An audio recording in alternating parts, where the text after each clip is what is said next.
Salut tout le monde, c'est Bartholoméo Patrick. Alors on se retrouve aujourd'hui pour une nouvelle vidéo pour ma réaction live du chapitre 817 de One Piece. Donc là on arrive sur la première page. Alors on voit les bateaux de Jack, hein. Donc là il y a toute une flotte, hein. Alors d'après vous, ai-je l'air mort? Donc là ouais, il y a 1, 2, 3, 4, 5 bateaux. Donc il y a le premier quand même, il a l'air d'avoir un petit peu souffert, hein. Donc, mais bon, apparemment, il doit pas être mort, vu qu'on le voit. Non, ça n'a certainement pas. Vous êtes plus vivant que jamais, Jack Sama. Donc là, on voit Jack qui a un journal dans les mains.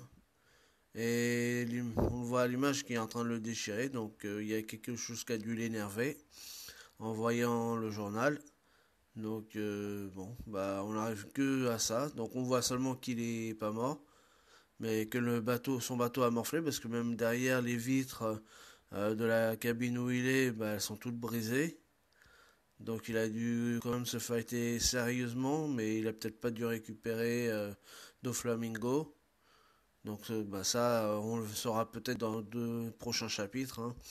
C'est pour l'instant, en fait, on sait juste qu'il est pas mort, mais bon, on s'en serait douté. Donc pour l'instant, on n'apprend pas grand-chose. Donc là, on revient sur Zou. Kuro Azu. Je vous présente à nouveau mes plus plates excuses. Permettez-moi de... Donc là, on voit donc le chapitre 817, Raizu de la brume. Ah, donc là, on va avoir vraiment Raizu. Donc on va peut-être en apprendre un peu plus sur Raizu et sur la famille Kukezu, donc qui sait que dont Kinemon est un serviteur. Donc parce que bon, je vous rappelle qu'il y a 15 jours, Kinemon nous avait dit que c'était un serviteur de la famille Kugetsu à Wano Kuni. Donc là, on voit donc Kinemon qui est en train d'enlever sa tunique. Donc voilà. Donc là, on arrive à la page suivante, hein, à la page 2. Donc là, on voit dans son dos qu'il a un grand tatouage avec une espèce d'oiseau en forme de cercle. Et ça fait un, il y a des, enfin, c'est un tatouage un peu bizarre. Un 2 3 4 5 6 7. Donc il y a 7 petits points, un plus un à l'intérieur, un plus grand. Donc ouais, donc de vous révéler mon identité.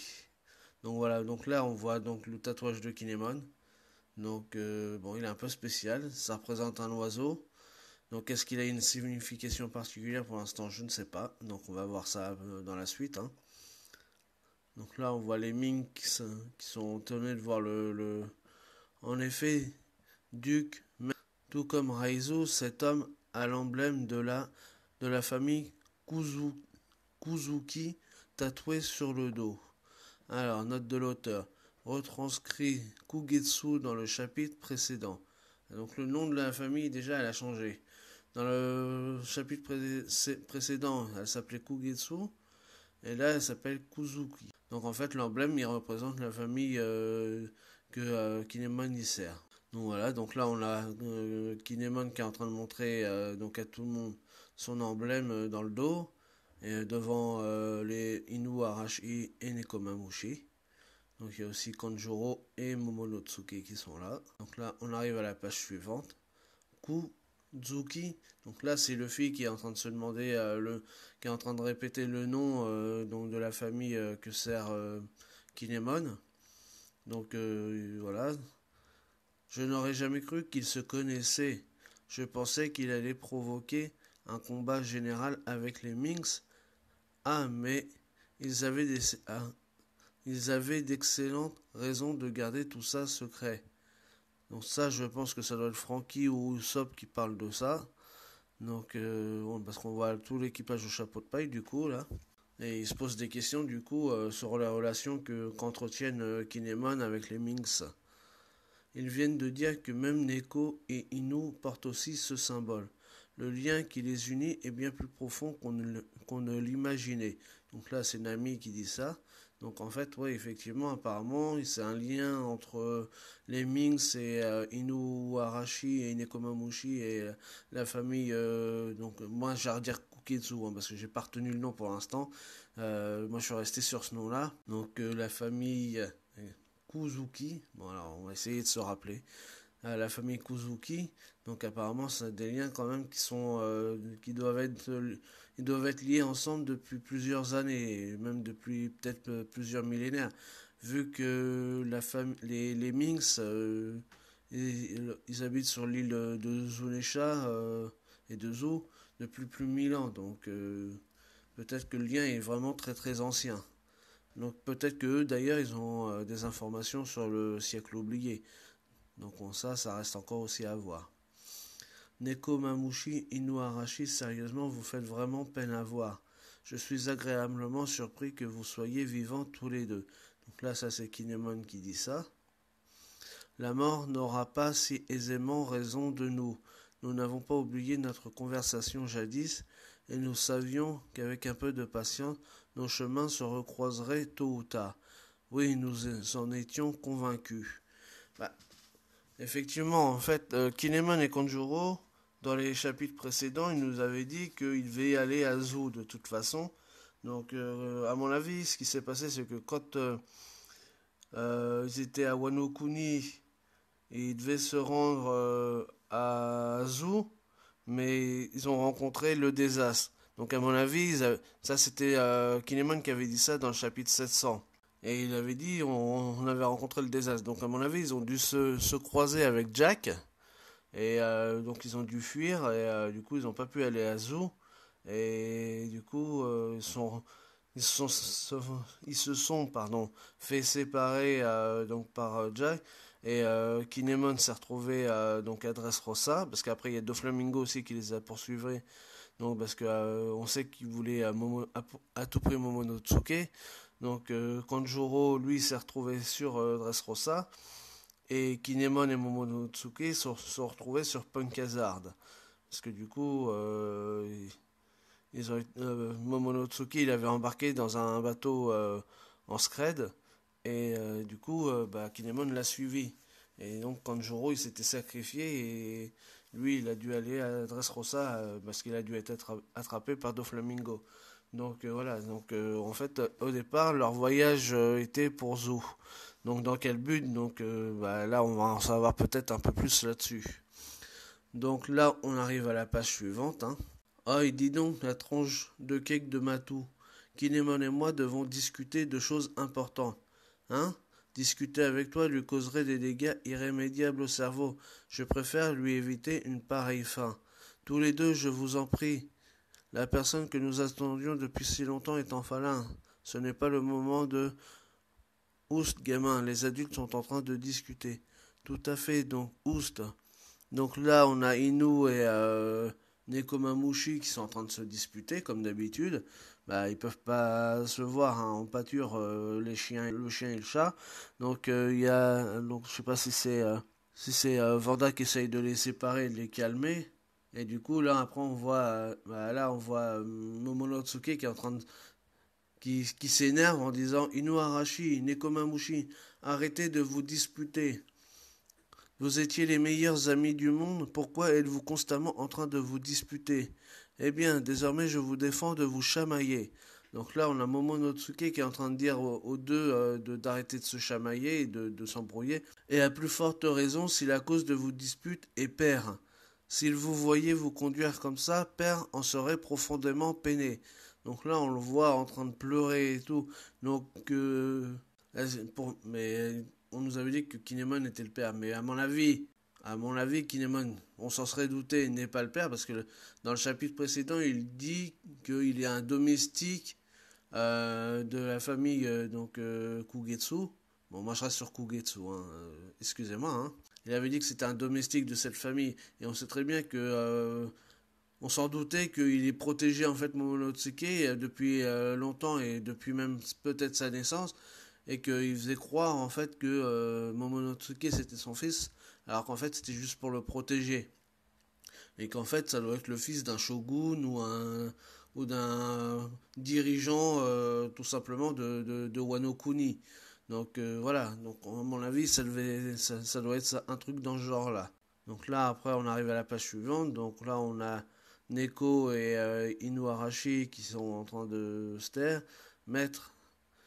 Donc là il y a Nekomamushi qui est en train de dire maître en parlant à Momonotsuke. Donc là, après, on a l'équipage au chapeau de paille. Donc Nami, elle fait Momo. Hein. Luffy, lui, s'interroge. Que veux-tu dire par père? Il est pourtant juste là, non? Et ça doit être. C'est Usopp qui dit ça. Donc Luffy, on le voit faire un hochement de tête parce qu'il comprend rien de la situation. Bah, il est tellement débile de toute façon, donc il comprend rien. Et donc du coup, Usopp, lui, il est en train de demander et poser des questions, à savoir comment ça se fait que lui, il pense que c'est Kinemon, le père de Momonotsuke. Donc voilà. Je vous en prie, veuillez nous excuser. Momonotsuke Dono, nous sommes vraiment confus.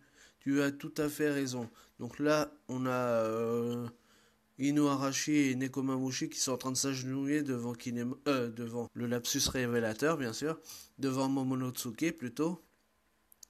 Ouah, Duc, pour que le maître s'incline, c'est que cet enfant, se pourrait-il qu'il soit? Oui, c'est maître Momonotsuke-sama. Hein? Donc là, on va avoir en fait la révélation à propos de Momonotsuke. Mais voilà, donc on va savoir vraiment qui il est.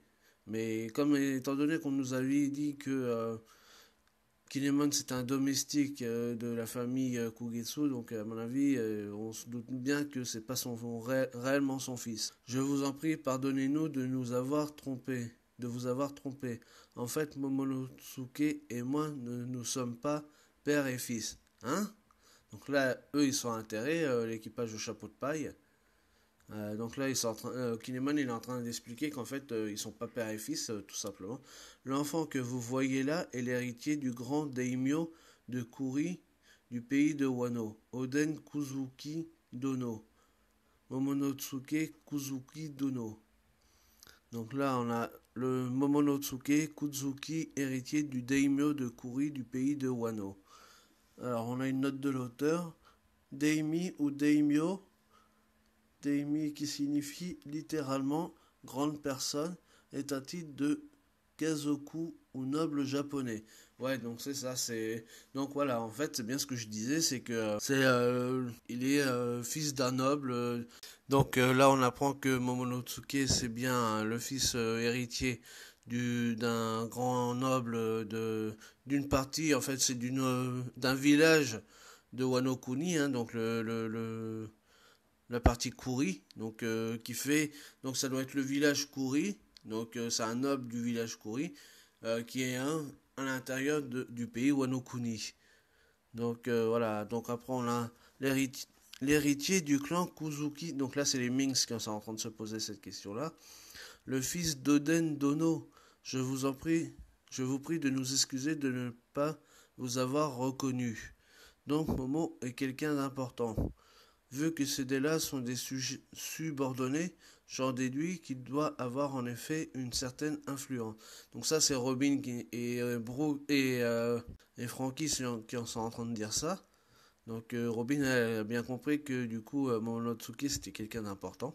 Donc là, on arrive à la page suivante.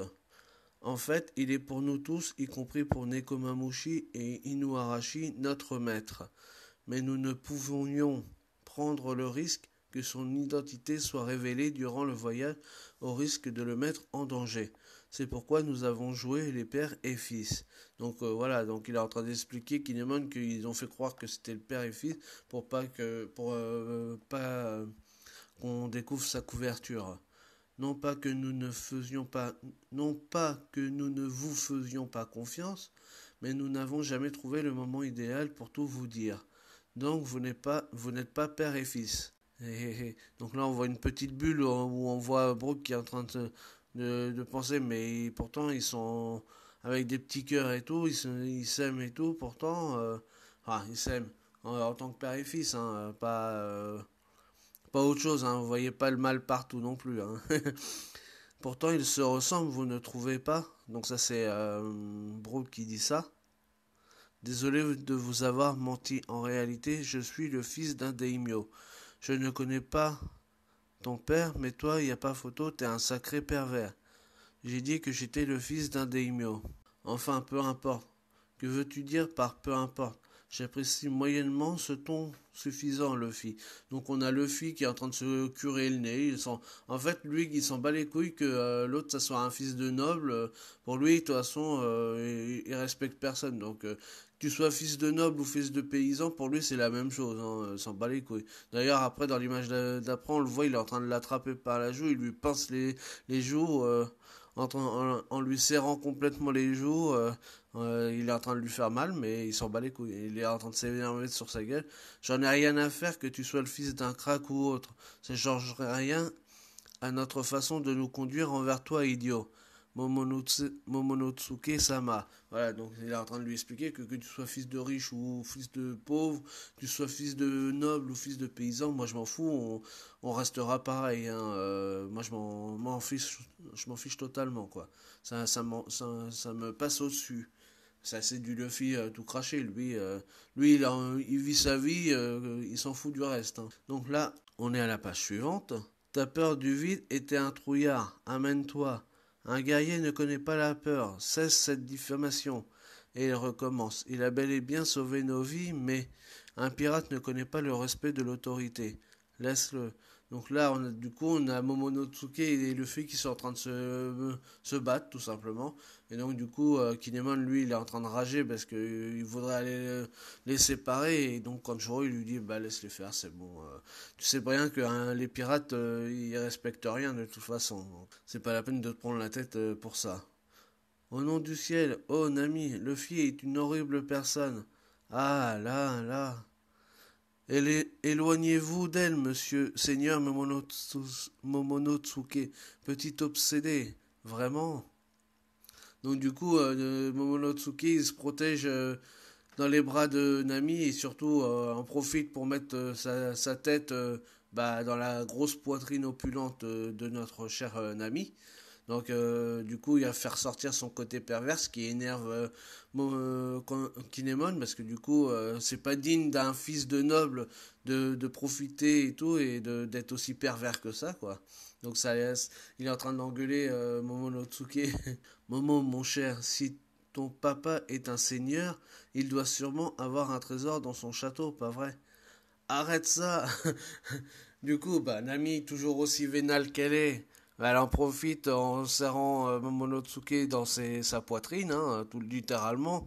Et elle lui dit, bah, du coup, ton père, vu que c'est un noble et tout, il doit avoir des thunes. Donc, si tu pouvais m'en donner en secrète comme ça et tout, ça serait super, quoi. Hein. Elle perd pas le nord. Hein. Dès qu'il peut y avoir de l'argent en jeu, c'est étonnant qu'elle ait même pas les baies avec la monnaie donc les berries dans les yeux parce que d'habitude dès qu'elle parle d'argent elle a toujours les petits berries dans les yeux mais là elle les a pas mais à mon avis elle doit y penser quand même et donc du coup on a les deux autres Usopp et oh là là et Zoro le trou de mémoire. Donc on a Usopp et Zoro qui sont en train de gueuler après Nami en lui disant d'arrêter ça. Ils sont tellement en colère. Ça ne fait que quelques mois, j'imagine que l'exubérance de ces types va égayer un peu cet endroit. Donc là, ça c'est Inu Arashi qui dit ça. Hein. Donc il se rend compte que les pirates, comme ils sont un peu bizarres les pirates en fait, hein, et surtout les chapeaux de paille, hein, parce que c'est pas des pirates ordinaires non plus. Donc du coup, ça va faire que sur l'île de Zou, il va y avoir un petit peu de remue-ménage et un petit peu de fiesta et que ça va être un peu plus cool quoi. Donc là on arrive à la page suivante. Faisons une trêve le matou. Si nous continuons, nous allons jusqu'auser de la peine au seigneur Momonosuke. Pour notre seigneur, nous devons rester civilisés, mais ça ne changera pas ce que je ressens vraiment. Donc ainsi soit-il. Oh, c'est un miracle. Donc là, on a Neko et Inu qui sont en train de se serrer la paluche et donc de se réconcilier. Et du coup, tous les Minx, ils sont tellement étonnés, tellement heureux qu'ils arrivent enfin à faire une trêve et à se réconcilier que voilà, ils sont tout heureux. Les rois du jour et de la nuit se sont enfin réconciliés. Incroyable. Alors c'est ça le pouvoir du clan Kuzuki. les deux rois se sont réconciliés. Ouais, je crois que je vais pleurer. Donc du coup, tout le monde est heureux parce que les deux rois se sont enfin réconciliés dans l'intérêt de Momonosuke et du clan Kugetsu, hein, donc Kuzuki. Donc tous les Minks ils sont joyeux et tout parce que du coup enfin il y a au moins une trêve. Après peut-être qu'elle va pas durer non plus la trêve, hein. Ça, peut-être qu'une fois que Momonosuke il sera reparti pour Wano Kuni, que les deux autres ils vont recommencer à se chamailler. Donc bon, ça on le saura peut-être dans les prochains chapitres, hein. Pour l'instant on ne sait pas.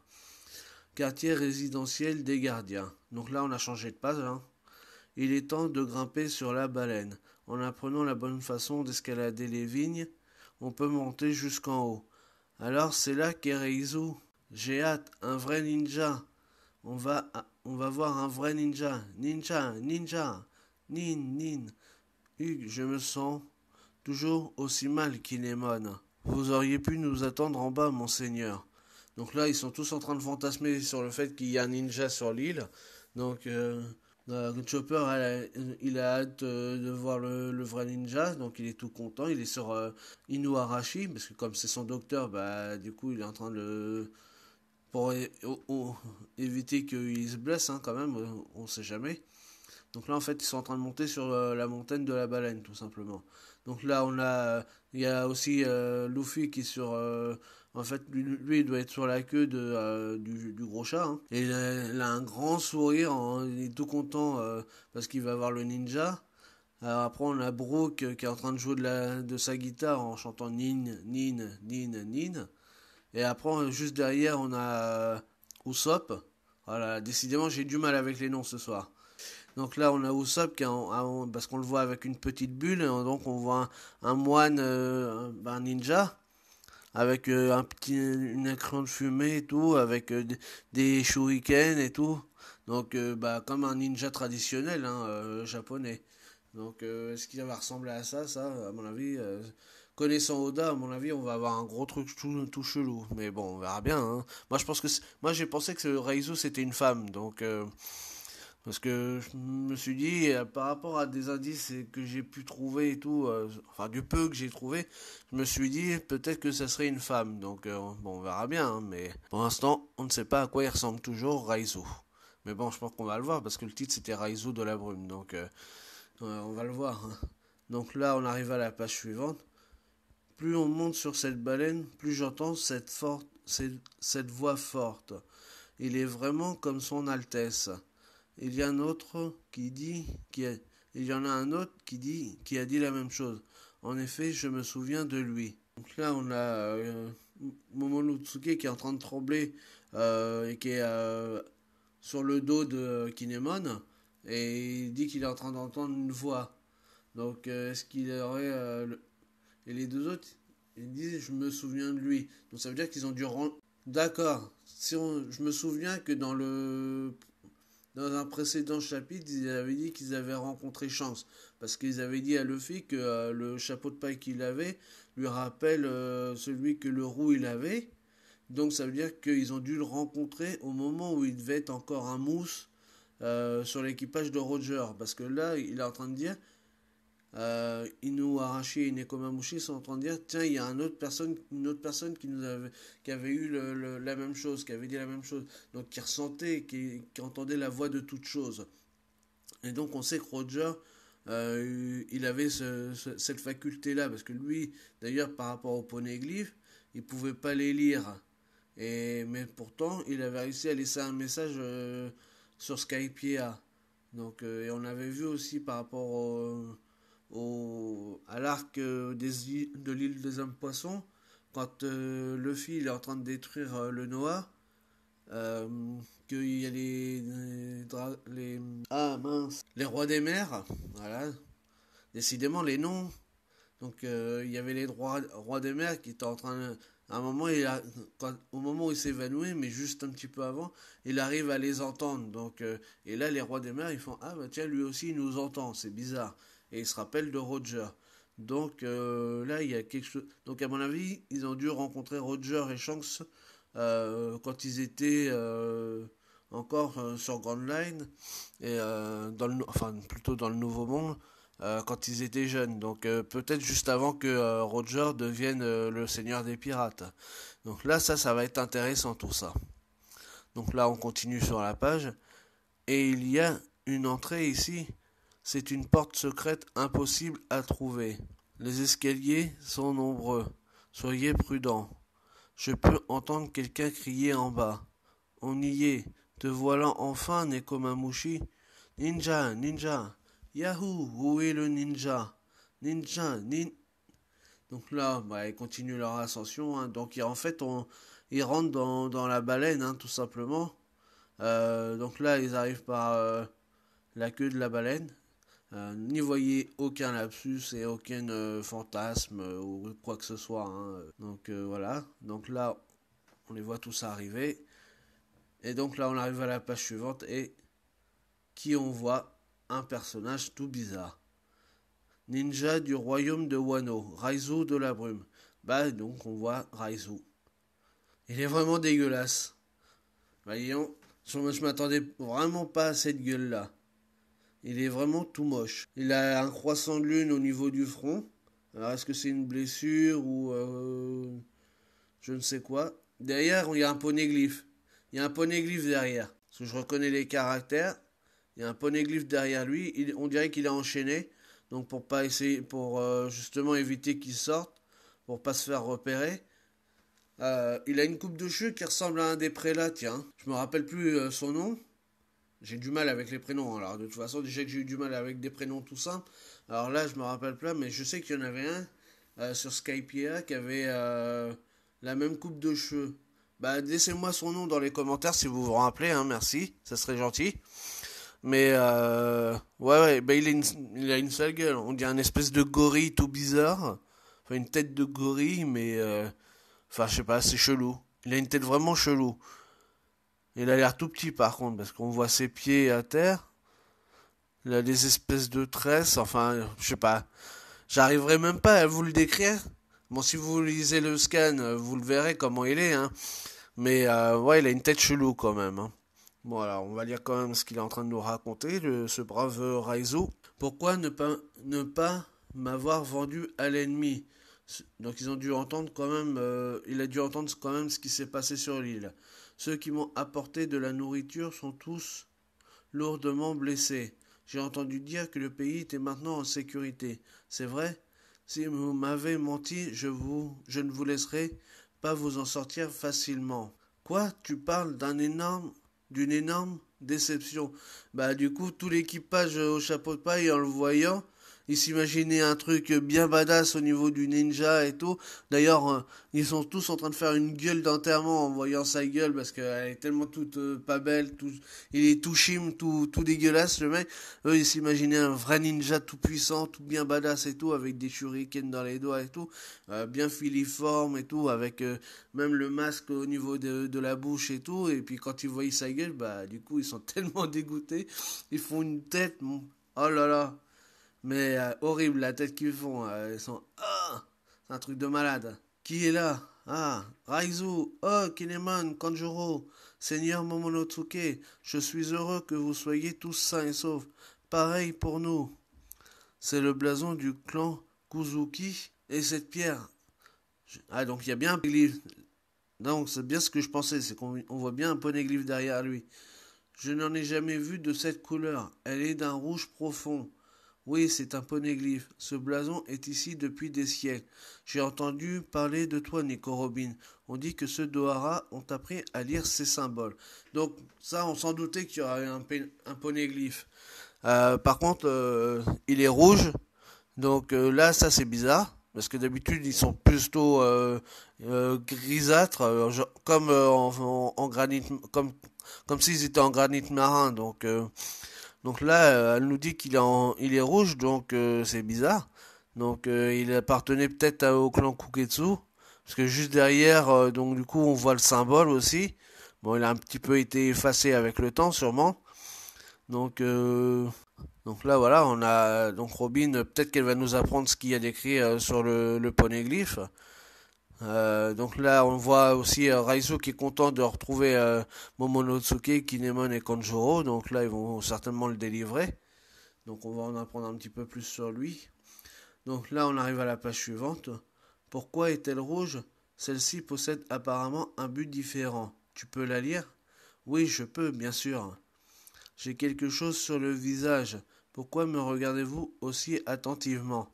T'es vraiment un ninja? Quelle impolitesse! Qui es-tu d'abord?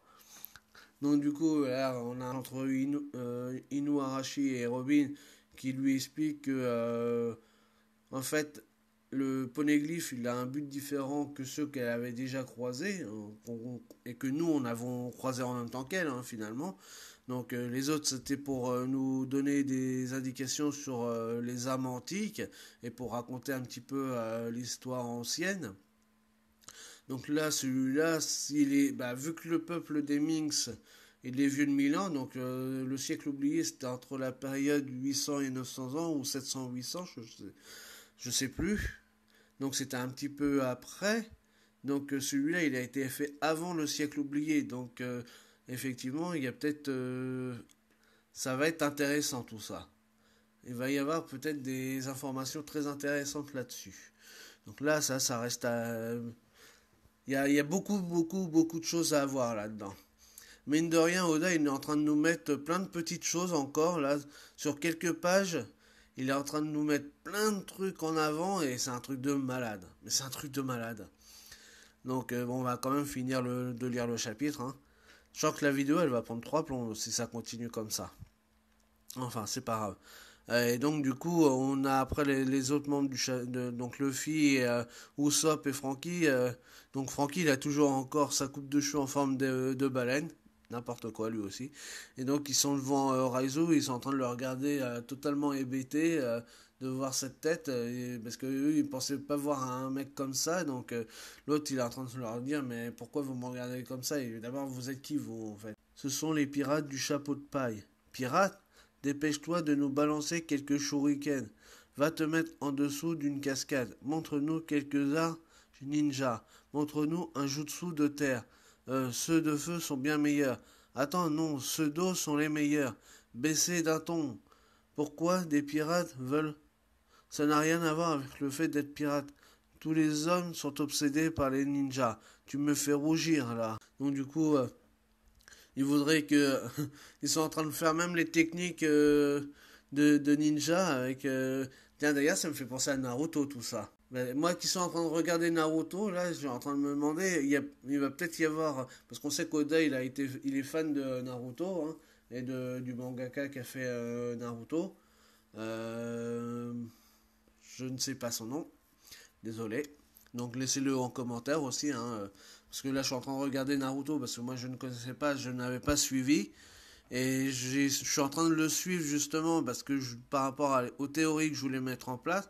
Et donc là en fait je vais peut-être même être moi-même dégoûté parce que du coup je vais peut-être avoir toutes les informations que j'avais plus ou moins cherché et trouvé. Et donc mais ça va peut-être aller dans le sens que je voulais aller. Donc ça m'arrange aussi. Donc mais là je suis en train de penser à Naruto en voyant tout ça. Et donc en fait ils sont dégoûtés de voir sa gueule parce qu'en fait, il faudrait déjà qu'il leur fasse des techniques. Et lui, il comprend pas pourquoi il y a des pirates qui sont là. Donc voilà, et en plus, Frankie, après, il lui explique, ouais, mais de toute façon, les hommes, ils sont obsédés par les ninjas, c'est un fantasme pour eux. Donc là, on arrive à la page suivante. Tu es déjà sorti avec une kunoichi, une femme ninja. Ah d'accord, donc une femme ninja, ça se dit kunoichi, d'accord. Donc ça, c'est Usopp qui dit ça. Attends, apprends-nous à sauter plus haut en utilisant une pousse de bambou. Une démonstration de clonage serait sympa. Donc ça, c'est Law qui dit ça. Donc Law, il est là aussi. Cache-toi dans le plafond et fais-toi transpercer par une lance. Ça, c'est Zoro qui dit ça. Ben, Zoro, il est complètement taré, de toute façon aussi. Sors un rouleau et dit Nin, Nin. Oi, silence. Arrêtez de déverser votre imagination sur moi. Quoi? Les ninjas ne disent pas nin nin. Les ninjas que vous avez en tête ne sont que des inventions. Et tu dis que t'es un ninja? Regarde-toi. Je sais, les kunoichi ne me regardent même pas. Laisse-moi tranquille. Laissez-moi tranquille. Donc il est dégoûté parce qu'en fait les femmes ninja ils ne la regardent même pas tellement il est dégueulasse. Écoutez, les ninjas sont par-dessus tout silencieux, discrets et ont un cœur fort. Ceux qui passent leur vie dans l'ombre ne montreront jamais leur talent à... Le ninjutsu, c'est pas du cirque. Donc du coup, quand il est en train de leur dire ça, ils sont tous dégoûtés, ils sont tous à terre, limite ils vont pleurer et tout. Il y a comme des nuages noirs au-dessus et tout. En bas d'attitude. Ils sont tellement, ils sont tristes, ils sont dégoûtés. On dirait qu'ils vont se suicider les mecs tellement ils veulent pas leur donner des trucs. Donc là, on le voit lancer une boule. Furuka Ninja Art. Smoke Relays Jutsu. Art Ninja, technique de fumée. Donc il est en train de lancer une bille à terre. Il a un rouleau dans la bouche. Donc là, en fait, il va nous faire quand même une technique. Ah, disparu. Je n'ai pas disparu. Je suis là. Ah, et là aussi, et là aussi. Quoi, il y en a plein maintenant. Ça serait... Donc du coup, là, il a fait une technique ninja de clonage. Il s'est cloné. Bah ça, c'est une technique de Naruto, le clonage. Hein. Je viens de regarder que Naruto, là, dans les premiers épisodes de Naruto, on le voit se cloner en plusieurs Naruto. Donc là, c'est vraiment du Naruto.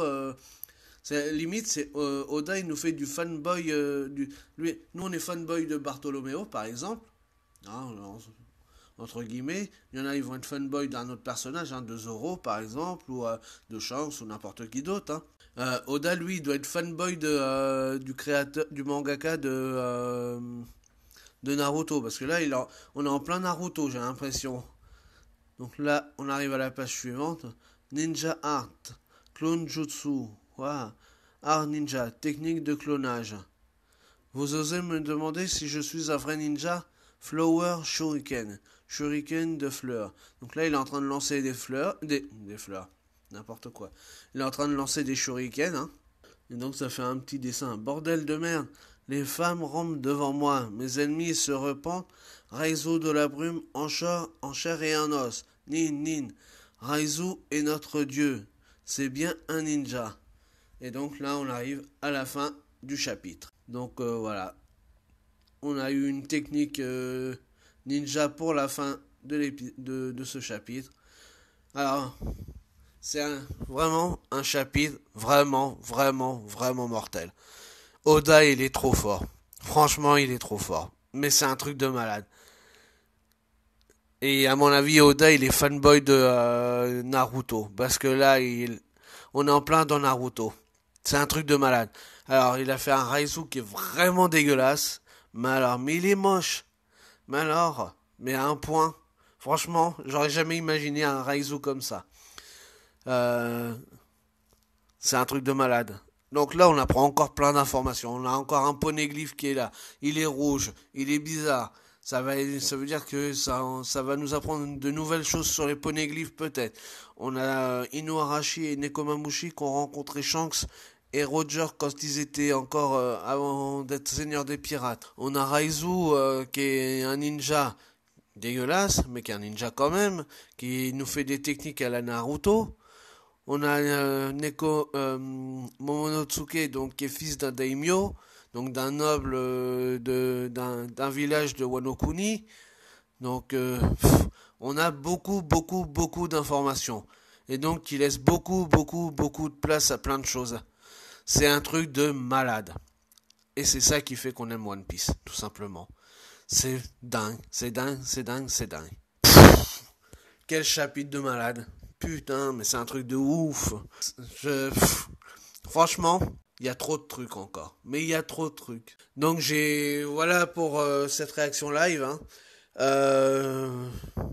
Ça va m'amener à à essayer de faire des théories par rapport à ce que j'avais commencé à mettre en place dans mes notes.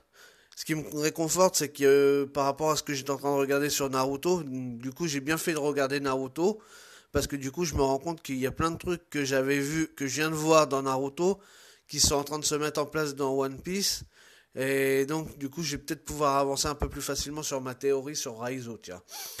Et d'ailleurs j'ai même une autre théorie par rapport à Zoro. Donc là, j'ai plein de trucs qui me viennent dans la tête. Donc j'espère que je vais pouvoir réussir à... Parce que le problème aussi, c'est après d'avoir du temps. Parce que les théories, ça prend beaucoup de temps. De pas copier ce que font les autres. Et voilà, donc il y a plein de choses qui me viennent en tête. Donc, et puis Oda, il arrive toujours. Et puis le problème, même si on pense à plein de trucs, Oda, il va penser à encore un autre truc. Donc voilà, mais voilà, c'est ça qui fait le charme de One Piece aussi. Donc voilà pour cette vidéo réaction live de One Piece pour le chapitre 817. Nous, on se retrouve pour une prochaine vidéo. Donc merci à vous d'avoir suivi cette vidéo, d'avoir écouté ma réaction live. Et n'hésitez pas à laisser des commentaires, à mettre des pouces bleus. Et merci encore sincèrement pour s'être abonné à ma chaîne. Franchement, ça me fait super plaisir. J'espère pouvoir vous rendre l'appareil un jour en commentant vos vidéos. Voilà. Mais, franchement, merci. Voilà. Tout simplement merci. Donc merci à vous et puis nous on se retrouve pour de nouvelles aventures One Piece. Voilà. Ciao tout le monde.